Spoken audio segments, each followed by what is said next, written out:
un certain temps. Mille lieux nous ont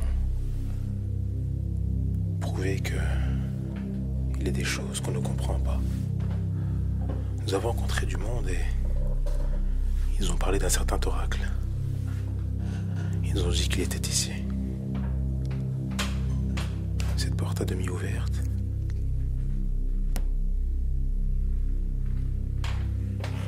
Dans notre quête, on peut voir que nous allons vers cet univers dans nos pensées. Un peu trouble. Cette atmosphère un peu lourde et pesante. Nous nous demandons si l'oracle est si puissant et s'il peut répondre à nos questions. Oracle, êtes-vous là? Oracle, je sens ma respiration se couper. J'entends, comme dans mes songes, ces questionnements internes. Et j'attends d'avoir ces réponses. J'entends par là. J'entends des bruits. Je sens même une chaleur, des odeurs particulières. Nous allons avancer et regarder ce qu'il y a là-bas. Oracle, êtes-vous là?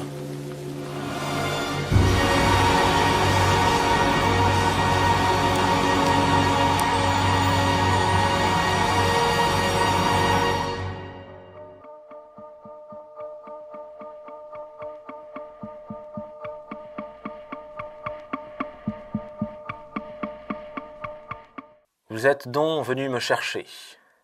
Ici l'oracle d'Arès. J'ai quelques informations à vous donner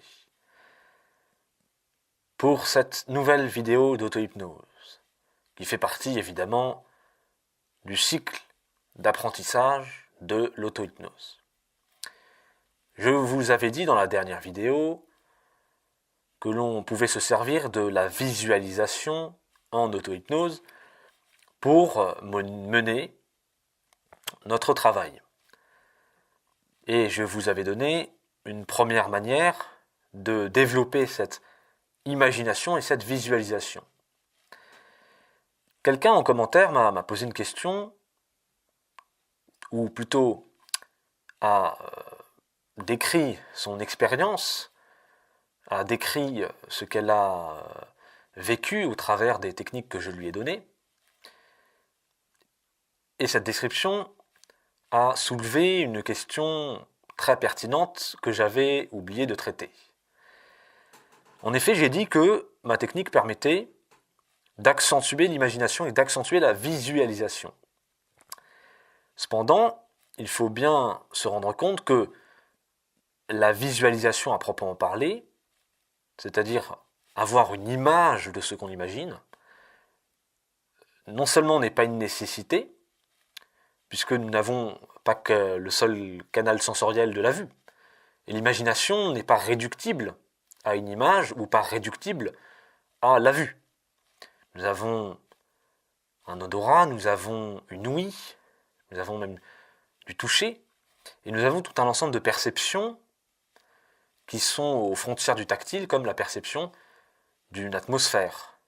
Si nous sommes dehors, la nuit, qu'il fait assez frais, dans un lieu qui est vaste, nous n'avons pas les mêmes sensations, les mêmes perceptions que quand nous sommes chez nous, dans un lieu qui nous est connu, qui représente pour notre personne la sécurité, la bulle de protection, très souvent, et quelque chose d'agréable.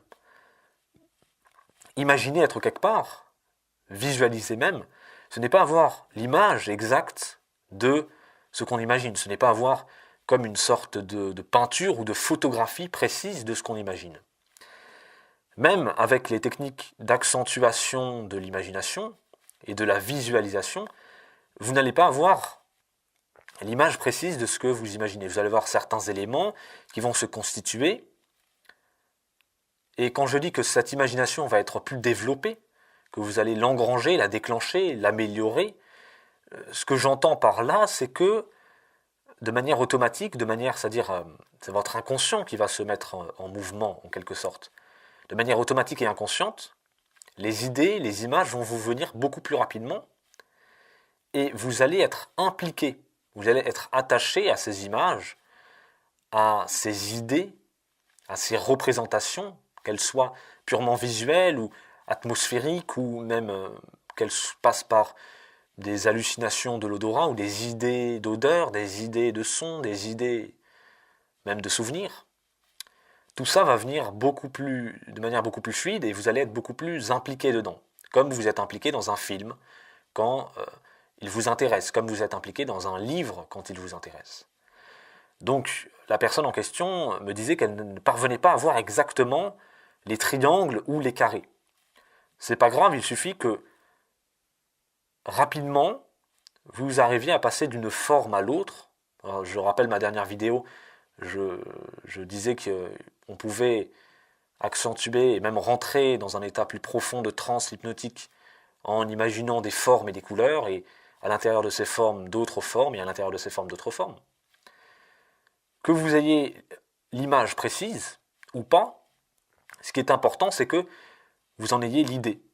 Que vous ayez l'idée, et de manière rapide, plus ou moins rapide, ça va dépendre des personnes, que vous alliez d'une idée à une autre. Cette rapidité, cette espèce d'instinct qui fait que on a une image, une autre, sans qu'il ait besoin de délibération, montre que nous sommes dans une espèce de processus inconscient.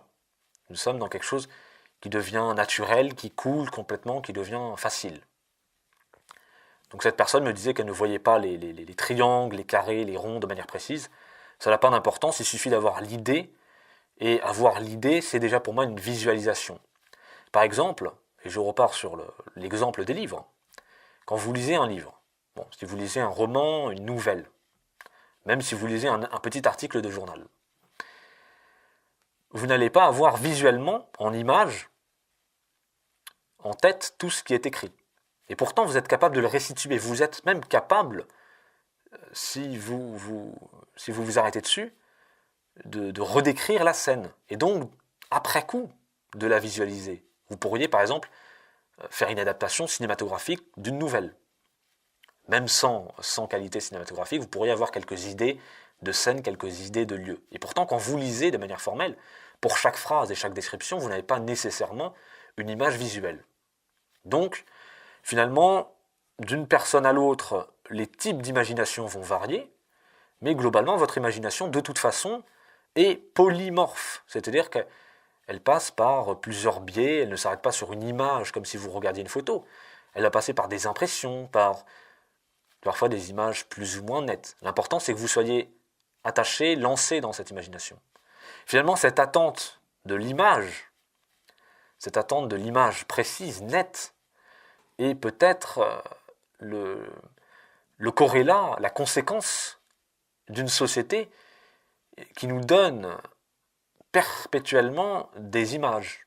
Nous avons des images partout sur Internet, des images dans les médias, des images dans les publicités, des images sur nos réseaux sociaux, des images... tous les biais de notre vie sont mis en images.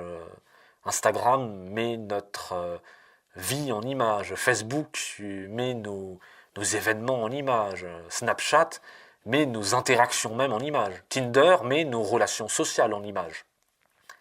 Nous passons toujours par un système d'images et du coup, nous sommes dans un siècle où nous donnons beaucoup plus d'importance à la vue.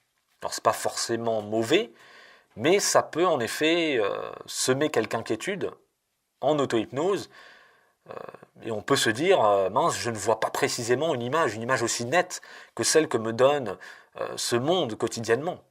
Nous sommes habitués à cela, que nous le voulions ou pas, que nous soyons ou pas anti-capitalistes, anti-publicité, anti-modernité même. Nous avons été structurés par ce siècle-là et nous en conservons nécessairement certaines complexions psychologiques, certaines structures de pensée.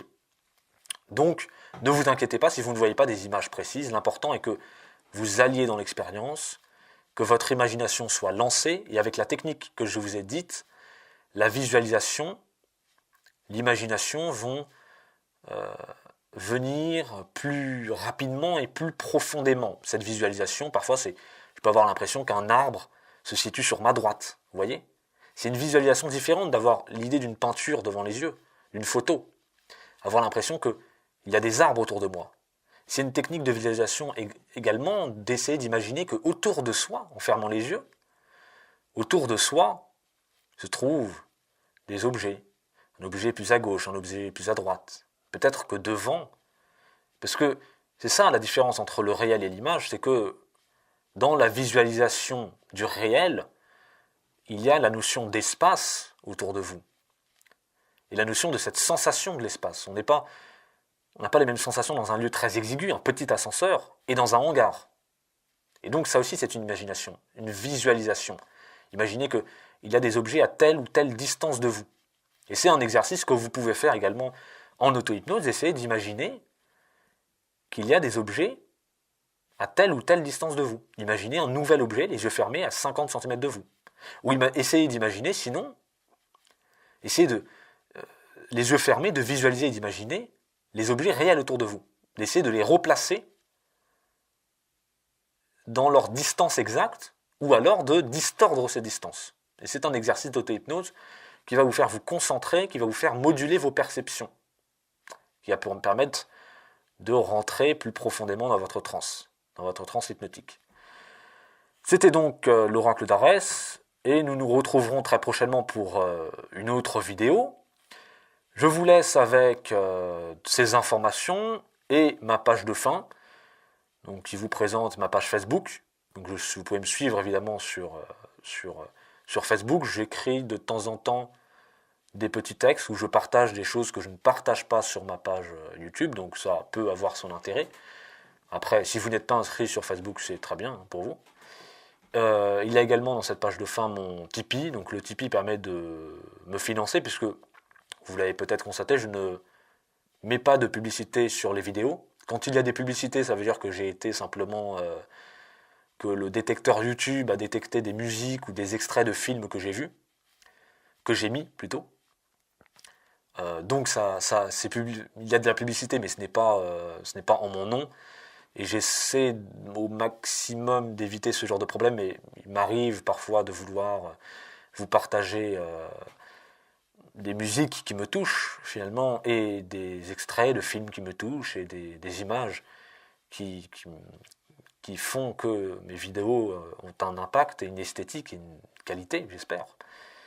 Donc je ne mets pas de publicité sur mes vidéos, je ne vends rien de spécifique, hormis une affiliation Amazon pour certains livres. C'est encore purement accessoire, c'est un partage, et j'essaie de partager finalement la culture, faire que les gens aient envie de se développer eux-mêmes, de développer leur attention, leur intérêt pour les choses de l'esprit, pour les choses de l'art. Et donc le Tipeee est un moyen de financer comme une sorte de ce que j'ai appelé le mécénat moderne, de financement participatif.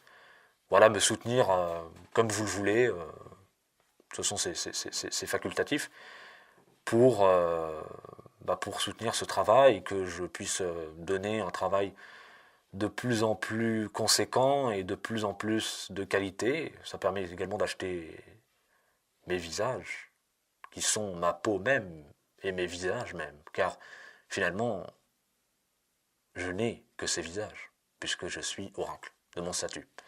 Je vous laisse donc, c'était l'oracle d'Arès. Bonne auto-hypnose à vous, n'oubliez pas de le faire quotidiennement pour que ce soit efficace. Les liens de Tipeee et de Facebook sont en description. Tu peux t'abonner, et tu peux surtout regarder d'autres vidéos de la chaîne de l'oracle d'Arès. Littérature, hypnose, philosophie, cinéma et poésie.